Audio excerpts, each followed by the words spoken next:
Welcome to another episode of Midweek Worship. Thanks for joining us.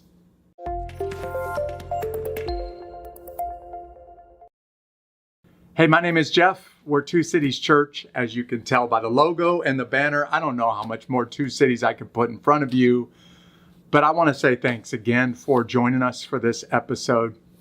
If you've been with us over the months, actually years that we've been doing this, we've been teaching people theology and helping them to understand their faith.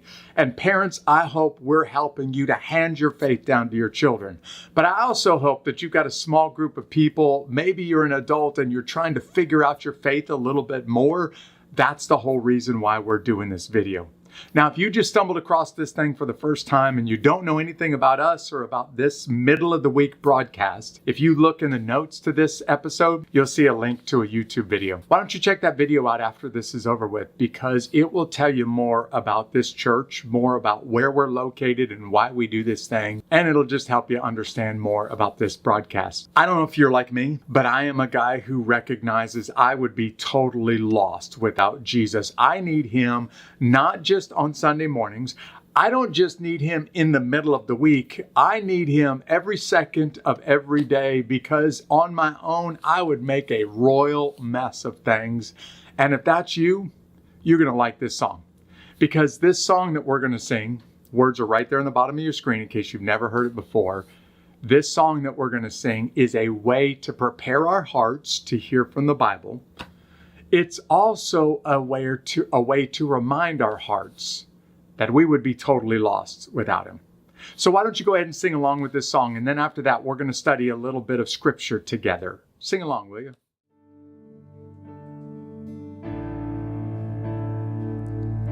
I need you more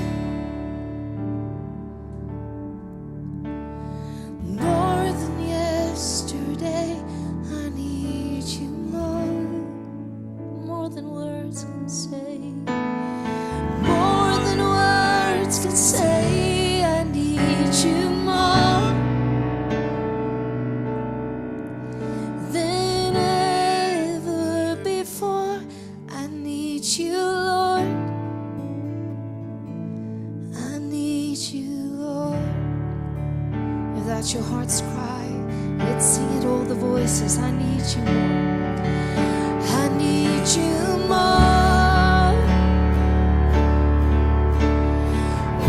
than yesterday. I need you more than my words will ever say, more than words can say. I need you more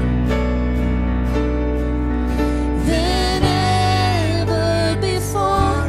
I need you, Lord. I need you.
desperate for you.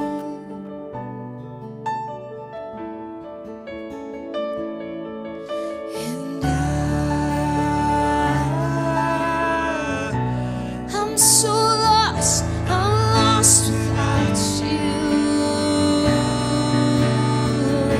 I'm desperate for you. And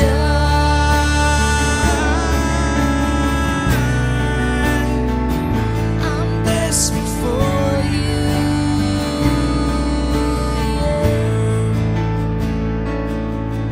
And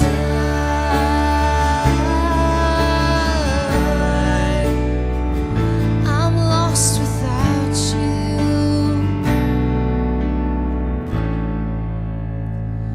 I'm lost without you. Just think where you will be without His love. I'm lost without you. You're my only hope, my only strength, Jesus. I'm lost without you. You are our good shepherd. I'm lost without you. We need you to guide us, Jesus. We're lost without you.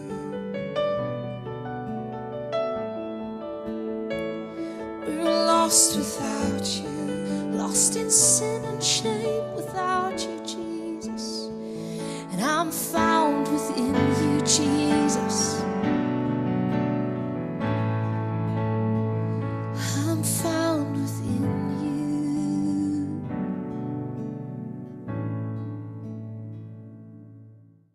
The theology that we've been studying is called the doctrine of the end times. It's the Bible's description of what happens when this world that we know passes away and what's waiting for us after that's over with.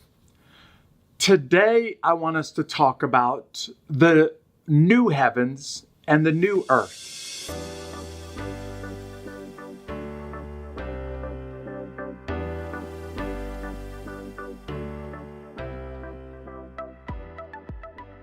Most people, I found when we use the word heaven, most people are a little bit confused about what that is supposed to mean.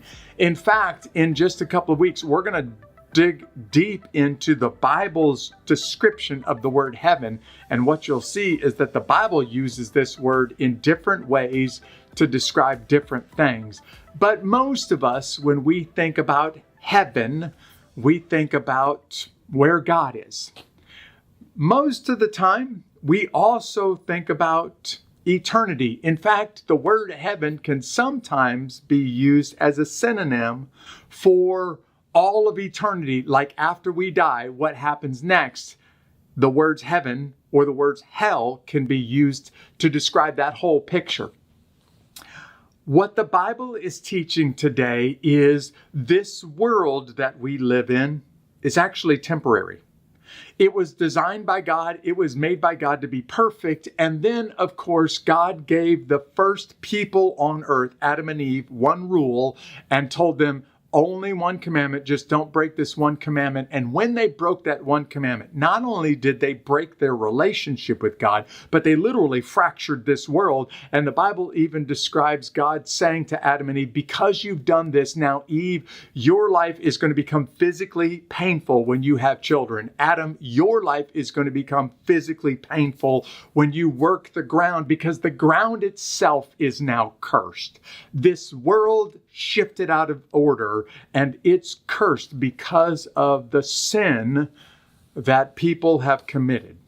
And by the way, you and I would be guilty of part of the reason why this world is broken. The new heavens and the new earth describe when God finally fixes the world. And I want you to think about eternity as more than just floating around on clouds and playing harps, because you don't get that language anywhere in the Bible. In fact, what the Bible really describes as the eternal state for God's children is the new heaven and the new earth. There's a very specific picture of this in one verse of the Bible. It's found in the New Testament in Romans chapter 8. And I want to challenge you to memorize Romans chapter 8, because I think this chapter will help you when you're frustrated with what's happening around you, help you to hang on and have faith that there's something much better, infinitely better waiting for you. I'm going to put it on the screens, and I'm going to ask you to memorize Romans chapter 8, verse 22 as a church, because I think putting the Bible into memory, even though you have it on your phone, putting it into memory is helpful for you when something happens and a guy cuts you off while you're driving, and you can immediately call a Bible verse from memory, because it would be wrong to look at your phone while you're driving. Do we agree? So here it is, Romans chapter 8, verse 22. For we know that the whole creation has been groaning together with labor pains until now. Romans chapter 8, verse 22. Whole creation means the sky, the stars, the earth that we live in, all the trees, the plants, the animals, the birds, the fish. All of that groans with pains, labor pains. And anybody who's ever delivered a child, any mom out there who's ever delivered knows the extreme pain of the labor process. Well, the Bible is using sin as the world got pregnant with sin. Now the world is in labor pains because of sin, and nothing is going right now because everything hurts, everything is out of whack, because of the sin that's present in this world. This verse is in the context of Romans chapter 8, describing there is something better, far better, infinitely better than what you and I see around us. And that is a new heaven. It's a new earth. It's actually found at the very, very end of the Bible. And language when the Bible describes a new Jerusalem coming down from the skies and God recreating the paradise that he once made in the Garden of Eden. And God's children get a chance to walk with him in the garden and be with him personally forever, which means eternity has no end. And we do it right here on this earth. Just all of the broken stuff on this earth has been fixed. And I think it's really healthy. I think it's helpful for us to focus on what's waiting for us out there, because if we're not careful, we'll get so immersed in what's right in front of us that we'll lose hold of or not be able to grab hold of what's waiting for us.